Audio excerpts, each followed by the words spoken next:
Maka dari itu tahun baru Hijriah ini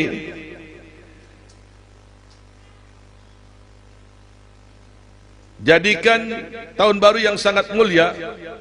Sucikan hati, kuatkan niat, hijrahkan diri menuju keridhaan Allah Ta'ala.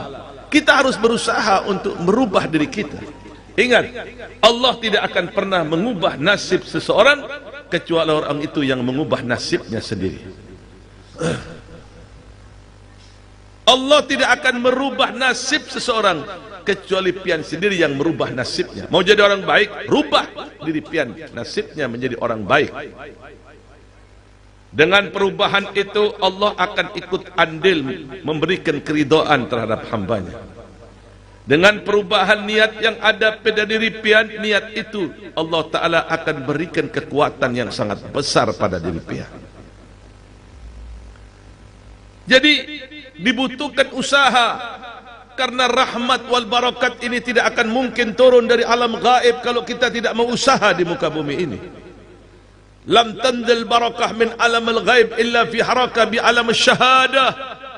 Tidak akan turun barakah dari alam gaib kalau kita tidak mau usaha. Jangan mimpi kalau kerjaannya hanya main WA di media sosial saja. Oh, ini rahmat mau datang kepada aku. Benar, Bapak Rahmat yang menagih tagih listrik lawan pihak. Tidak akan mungkin rahmat wal barakat turun kalau kita tidak mau berusaha untuk mengambilnya. Ilmu perlu diambil, rahmat perlu diambil, semuanya perlu diambil. Coba ulun berikan tantangan kepada jamaah pengajian, apa yang tidak perlu diambil? Makanan pun untuk tubuh pian, Allah tidak menyuapkan langsung ke dalam mulut pian, tapi pian mengambil sendiri. Itu artinya usaha, bro.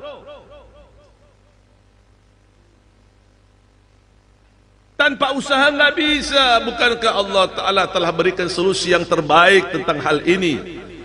Walladina jahadu, bagi mereka jahadu yang berusaha untuk mendekatkan diri kepada Allah Ta'ala. Mendekatkan diri kepada Allah, jahadu ini tidak bisa dengan modal nekat. Jahadu di sini masuknya ilmu syariah. Jahadu ini masuknya ilmu agama. Siapapun orangnya, baik itu nabi atau wali atau gelarnya besar ulama, mendekatkan diri kepada Allah tidak memakai jalur ilmu, mustahil bisa dekat dengan Allah. Itu tidak akan pernah terjadi.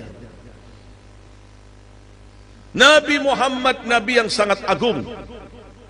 Jibril saja diperintahkan oleh Allah Ta'ala untuk memberikan pelajaran kepada Nabi Muhammad, sehingga mengetahui hal-hal yang perlu diketahuinya. Semuanya proses belajar, semuanya perlu diambil, semuanya perlu dijemput. Diambil, ilmu itu diambil, dijemput, bukan ditunggu. Sekali lagi, rahmat wal barakat tidak akan mungkin turun dari alam gaib kalau kita tidak mau usaha untuk mengambilnya. Kemudian di bulan Muharram ini bukan hanya tanggal baru dalam kalender Islam, tapi awal lembaran baru untuk menulis cerita hidup yang lebih taat dan lebih bermanfaat lagi di muka bumi ini. Awali dengan kenangan hidup yang sangat baik, memperbanyak salawat kepada Nabi Muhammad sallallahu alaihi wasallam, menghadirin majlis-majlis para guru. Ikutin akidah ahli sunnah wal jamaah, jangan menyimpang dari perjalanan para guru, jangan menyimpang dari perjalanan para habaib. Sada ala ba'alwi, niscaya kalian akan selamat di dunia, selamat di alam akhirat. Karena hakikatnya kita punya madhab ini, kata Imam Haddad, madhabuna innama huwal kitab was sunnah wa tariq salafus salih fi kulli syai'in ma fiha illa Allah wa rasulihi wa sayyidil faqhil muqaddam laqad assasa lana yani sada ala ba'alwi umur fala naqtadi ila bihim. Kita punya madhab ini la yahtaj min haitsul ijmal ila tafsir, enggak perlu penafsiran yang banyak, tidak.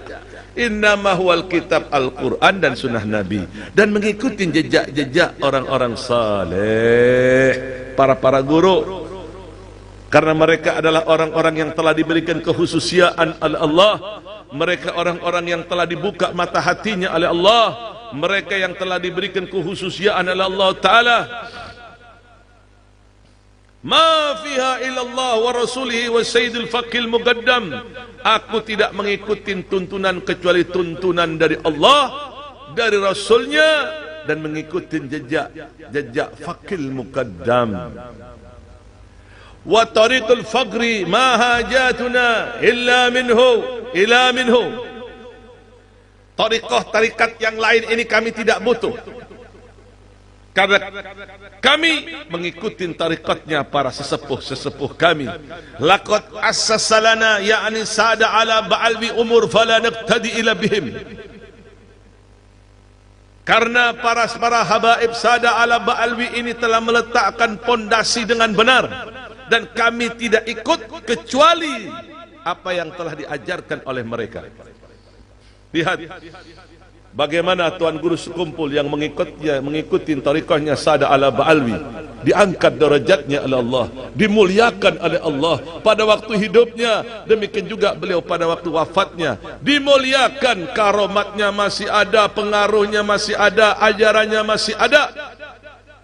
Jangan ikutin ajaran-ajaran yang sesat dan menyesatkan orang-orang Syiah, laknatullah. Berhati-hatilah. Jangan ikutin ajaran-ajaran yang mencaci maki sahabat-sahabat Nabi, qalil adab, mengafir-ngafirkan sahabat Nabi, mengafir-ngafirkan istri Nabi. Siapa ikan itu? Jangan kalian lakukan itu. Terutama sebentar lagi ini mau masuk Tasu'a wa Ashura, mereka orang-orang Syiah mengadakan ritual. Tidak usah umpat yang demikian, tidak usah. Ajaran-ajaran sesat ini tidak perlu kita ikutin. Kita punya akidah yang menjamin dekat dengan Allah dan Rasulnya. Alhamdulillah.